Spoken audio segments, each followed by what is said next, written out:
Alors nous sommes ici sur l'atelier d'adaptation au changement climatique, un atelier où il a surtout été question des mécanismes de financement et de l'intérêt d'utilisation à bon escient de ces financements. Un invité de marque qui a pris part à cet atelier, Marc Onan Essangui, secrétaire exécutif de Brain Forest, l'une des organisations non gouvernementales au Gabon qui milite en faveur de la protection de l'environnement et qui est vraiment très active sur les questions de conservation. Alors, Monsieur Marc Onan Essangui, bonjour. Bonjour.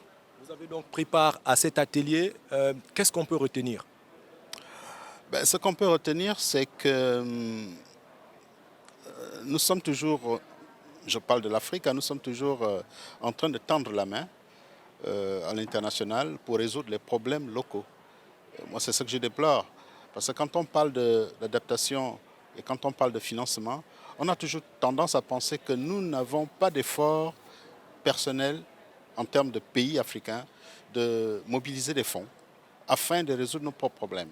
Marc Onan Essangui, si vous permettez, eh bien, au cours, depuis hier, hein, depuis l'ouverture de cette semaine africaine pour le climat, nous avons pu nous apercevoir que l'Afrique parlait avec plusieurs sons de cloche. Aujourd'hui, il y a l'organisation de cette semaine africaine pour le climat qui vise justement comme objectif de pouvoir fédérer les positions africaines afin que le continent parle d'une seule et même voix. Vous le savez, la COP 27 en Égypte sera la COP africaine. Est-ce que il n'y a pas lieu également, ce n'est pas là l'intérêt pour le continent de se mettre ensemble, de discuter des problèmes pour sortir une seule et même solution?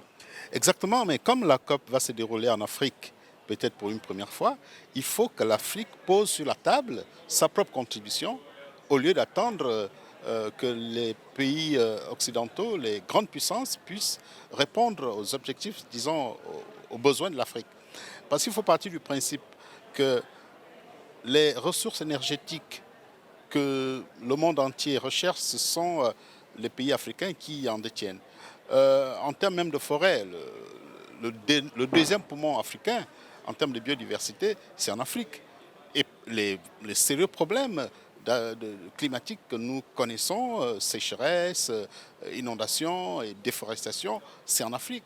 Vous l'avez compris, la responsabilité est le maître mot. Oui, les pays africains ont besoin de financement, mais encore faut-il savoir utiliser ces financements, les orienter vers des projets porteurs qui servent à la population africaine en général et la population gabonaise en particulier.